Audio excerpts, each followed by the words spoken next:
بەڵێ ئەمارم کاتت باش لە دووەم ڕۆژی پێشانگای کتێبی کوردی لە شاری هەولێرین یەکەمین هەڵمەتی نیشتیمانی بۆ بە نیشتیمانیکردنی کتێب پرۆسێکی گرنگ بۆ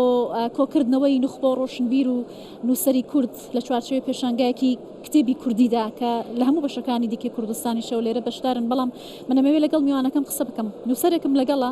لە کۆبانیەوە لەدایک بووە لە کۆبانەی لە ڕۆژاوای کوردستان بەڵام نووسەران و ڕووناکبیرانی هەر چوار پارچەی کوردستان دەیناسن کرمانجێکی زۆر باش دەزانێت بەڵام سۆرانێکی زۆر باشیش قسە دەکات بەڕێز جاندۆست نووسەر و ڕووناکبیر لەگەڵ مە ئەمڕۆژ بە سۆرانی لەگەڵ دیبیتە دەکەم تایبەت بە گرنگی ئەم پێشانگای و کۆمەڵک پرسی دیکە بەڕێز جاندۆست زۆر بەخێر بێ خۆشحاڵم کە لەگەڵمانی سپاس کە منیش خۆشحاڵم باشە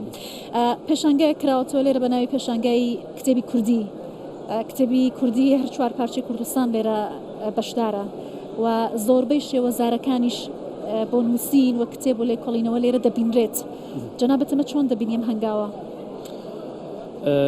دەستخۆش بەڕاستی ئەو هەنگاوێکی زۆر زۆر گرنگ و زۆر باش وەکو خەونێک بوو بۆ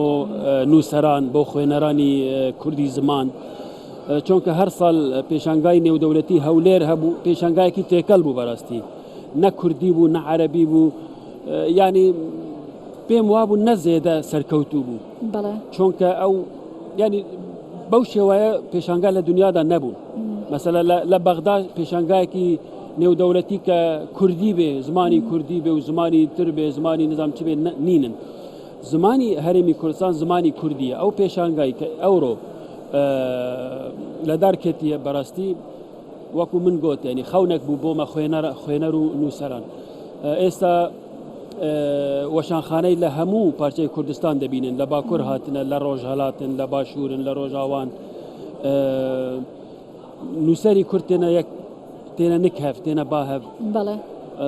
بازارێکی گەرم بۆ کتێبی کوردی دروست دەبێ بۆ زمانی کوردی بەڵێ بەڕێز جاندۆست ئەوەی کە گرنگە دەوڵەمەندی زمانی کوردیە بەسەرجەم دیالکت و شێوەزارەکانیەوە کە زۆر شێوەزاری جیاواز و دیالکتی جیاوازمان هەیە کە زۆر بەشیان لەم پێشانگایدا کۆکراونەتەوە ئەم دەوڵەمەندی زمانی کوردی تا چەند دەتوانراوە گرنگی پێ بدرێت وەکو خۆی نووسەرانی ئێمە چەندە گرنگی بەم دەوڵەمەندی زمانی کوردی دەد بۆ نمونە جەنابەت زۆر کتێبت لە عەرەبی وەرگێڕاوەتە سەر کوردی بۆی کە کتێبخانەی کوردی دەوڵەمەند بکەی و لە مێژوو کولتوری کوردیش بە زمانەکانی دیکە بناسێنی ئەمە چۆن دەبینی لەم پێشانگایە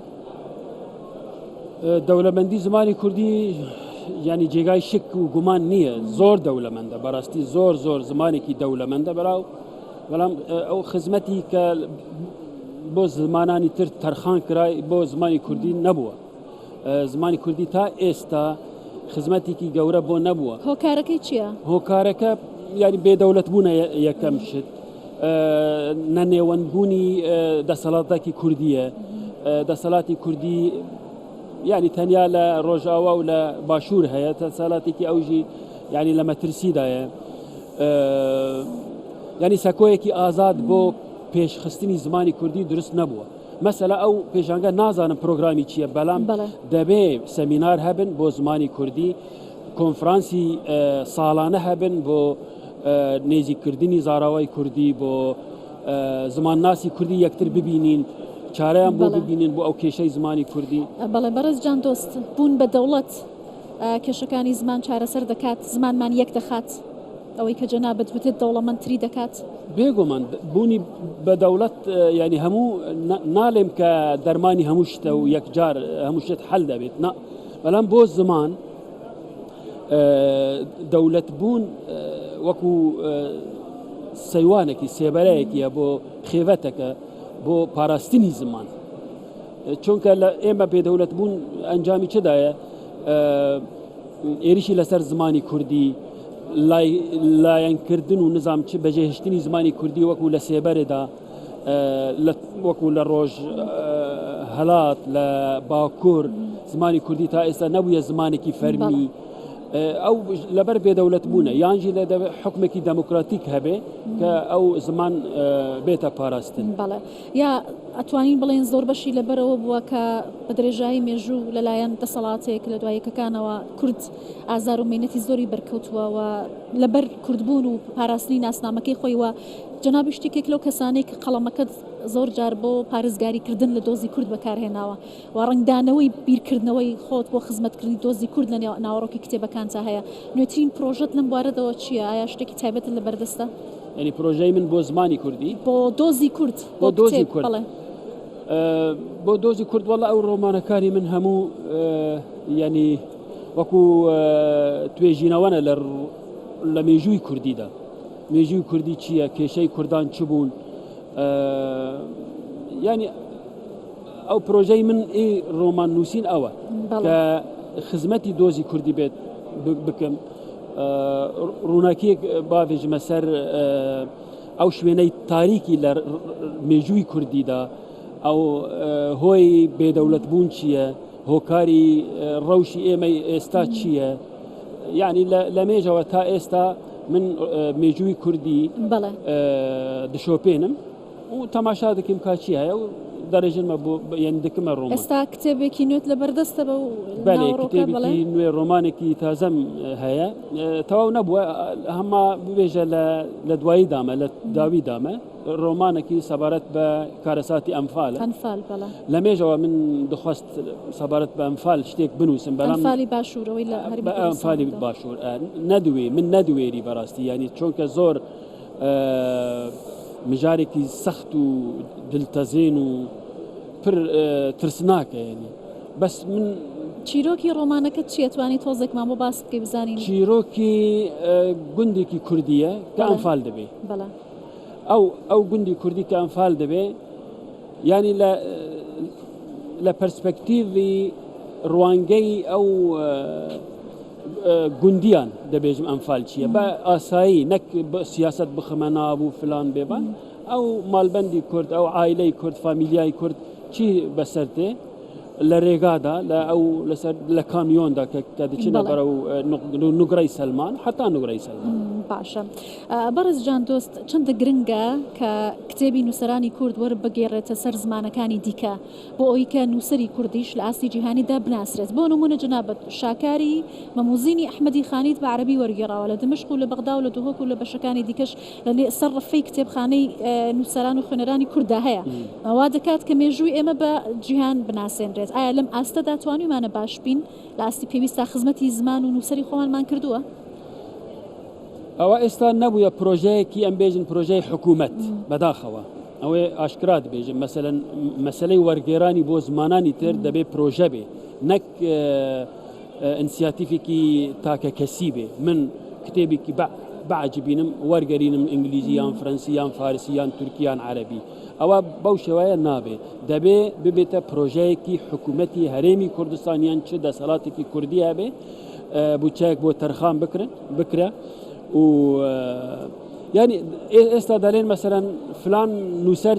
جیهانیە عالەمیە جیهانی بوون چییە جیهانی بوون وەرگەڕان دیە مەسەلا مارکیز نە جیهانیە ئەگەر نەب زمانانی دنیا هات بە وەرگەڕاندن ئێمەش وانە ئێمە ئەتوانن نووسەری کورد ئەتوانە بێ بە نووسەرێکی جیهانی ناونەتەوی ناودەوڵەتی ئەگەر بەرهەمیوی بە گەلێک زمانان بێتە وەرگەڕاندن زۆر باشە ئەمڕۆ ڕۆژی جیهانی ژینگەیە منەمەوێت جەنابەت وەکو نووسەر و ڕووناکبیرێکی کورد بە کەسایەتێکی گەورە پەیامی جەنابەت بۆ پاراستنی ژینگە چییە کە حتمما خەڵکیش بەلایەنەوە گرنگە واللهی پاراستنی ژینگە ئەرکێکی بۆ هەر کەسێکە یعنی ئەو ئەرکی حکوومەت نییە با خەڵک بزانبن ژینگە ینی لە مەترسیدایە ژینگەی کوردستان ژینگەی جیهان ژینگەی ئەو گلۆبا ئەردێ هەموو لە مەترسیدایە ئەوە مەسئولیەتی مە بەرپرسیاریمە هەموویانە بەکارهێنانی پلاستیک زۆرە لە هەرێمی کوردستان ئەوە خەتەرە بۆ دەبێ